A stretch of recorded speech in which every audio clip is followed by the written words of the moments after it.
Hola, hoy nos metemos de lleno en un tema apasionante que nos han facilitado, las bases biológicas de la conducta y la genética. Hola. Sí, vamos a hacer un análisis profundo, ¿verdad? Desde las primeras ideas sobre herencia y ambiente hasta, bueno, los mecanismos moleculares. Exacto, empezamos por el principio, por ese debate casi fundacional, ¿nacemos o nos hacemos? Ahí tenemos a figuras como Francis Galton. El primo de Darwin, sí. Muy centrado en cuantificar la herencia. Y en la otra esquina, John B. Watson, el padre del conductismo, que defendía que el ambiente lo era, bueno, prácticamente todo. Eran posturas muy marcadas.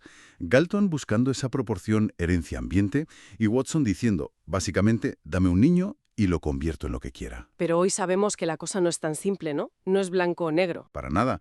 Lo realmente interesante, y donde está el foco ahora, es en la interacción constante entre genes y ambiente.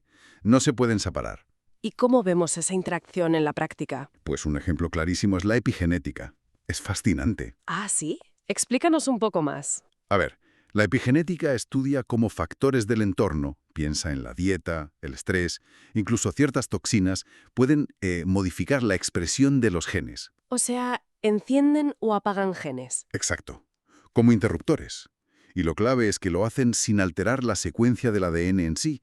Es una capa de regulación por encima de la genética pura y dura. Muestra esa dinámica biología-experiencia de forma muy potente. Entendido. Muy gráfico lo de los interruptores.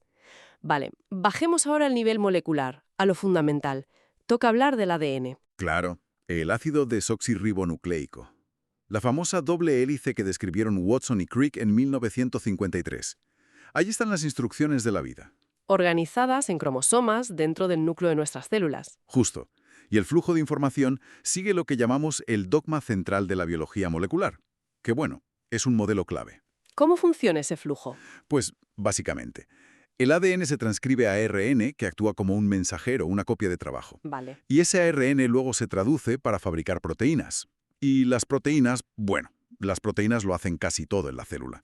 Son las auténticas currantes. Estructura, enzimas, transporte, defensa, un montón de funciones. Exacto. Pero, ¿ese dogma central es una regla inflexible o hay excepciones? Es la vía principal, pero claro que hay excepciones. Algunos virus, los retrovirus como el VIH, pueden pasar de ARN a ADN, por ejemplo. Ah, interesante. Y también sabemos que hay muchos tipos de ARN que no codifican proteínas, pero son cruciales para regular la expresión de otros genes. O sea que, sí, la herencia es más compleja que solo los genes que dan lugar a proteínas. Vale, sigamos con los conceptos básicos. Hablamos de genes, pero también de alelos. ¿Qué son exactamente? A ver, un gen es un segmento de ADN con información para algo. Y los alelos son las distintas versiones o variantes que puede tener ese gen, como diferentes colores para el mismo modelo de coche, por decirlo así. Entendido. Y ahí entra lo de dominante y recesivo. Eso es. El conjunto total de alelos que tiene un individuo es su genotipo, y lo que vemos por fuera, las características observables, es el fenotipo. Y eso depende de si los alelos son dominantes, que se expresan siempre, o recesivos, que solo se ven si están los dos iguales, ¿no? Correcto. Y todo esto organizado en nuestros 23 pares de cromosomas, nuestro cariotipo diploide. Y para mantener ese número de cromosomas en todas las células del cuerpo está la mitosis. La división celular normal, digamos. Sí, la mitosis crea copias idénticas. Pero luego está la meiosis, que es especial para formar los gametos, óvulos y espermatozoides. ¿Y qué hace la meiosis de diferente? Pues reduce el número de cromosomas a la mitad, de 23 pares a 23 cromosomas sueltos. Y muy importante, recombina la información genética, mezcla los alelos. Por eso somos todos diferentes. Introduce variabilidad. Clave esa variabilidad. Y bueno, no podemos hablar de herencia sin mencionar a Gregor Mendel, ¿verdad? El monje y sus guisantes. El pionero absoluto.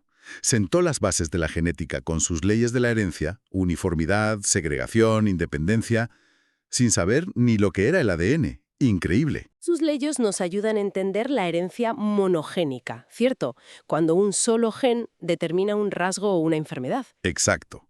Como la enfermedad de Huntington, que es autosómica dominante, o la fibrosis quística, autosómica recesiva, o las ligadas al sexo, como la hemofilia. Pero la mayoría de las cosas son más complicadas, ¿no? Sí, la mayoría de rasgos comunes, altura, inteligencia y muchas enfermedades como la diabetes o las cardiovasculares, son de herencia multifactorial.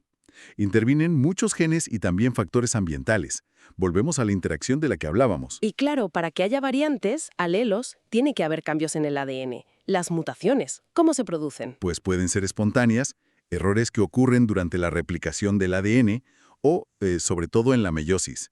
Un fallo típico es la no disyunción, ¿Qué es eso? que los cromosomas homólogos o las cromátidas hermanas no se separan correctamente durante la meiosis. Y esto, por cierto, aumenta con la edad materna. Ah, ya. Y también pueden ser inducidas. Sí, claro, por factores ambientales, radiación ultravioleta, rayos X, ciertos productos químicos, toxinas. Hay muchos agentes mutagénicos. ¿Y estas mutaciones qué consecuencias tienen? Pues dependen mucho del tipo y dónde ocurran. Hay mutaciones numéricas, que cambian el número de cromosomas. Como las trisomías, ¿no? El síndrome de Down es la más conocida. Exacto, la trisomía 21, o el síndrome de Edwards, trisomía 18, Patau, trisomía 13, o monosomías, como el síndrome de Turner, donde falta un cromosoma X. ¿Y las estructurales? Son cambios más complejos en la arquitectura cromosómica. Entiendo. Y para manejar toda esta información y los riesgos asociados, está el asesoramiento genético. Fundamental. Ayuda a las familias a comprender la herencia de ciertas condiciones, los riesgos de recurrencia, las opciones disponibles. Es una herramienta muy valiosa.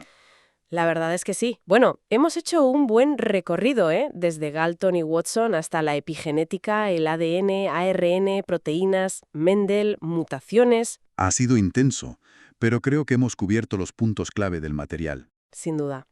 Hemos visto cómo esa dicotomía inicial herencia-ambiente se ha disuelto en una visión mucho más rica y compleja de interacción constante. Y para terminar, quizá hace una reflexión que se desprende de todo esto. Si pensamos en esa interacción tan profunda entre genes y ambiente, y en cómo la epigenética sugiere que incluso experiencias pueden dejar marcas que influyen en generaciones futuras, Sí, ¿hasta qué punto está escrito nuestro destino biológico al nacer? ¿Y cuánto margen tenemos realmente para moldearlo con nuestras elecciones, con nuestro entorno, con nuestro estilo de vida? Es la gran pregunta, ¿no? Una sobre la que la ciencia sigue trabajando intensamente.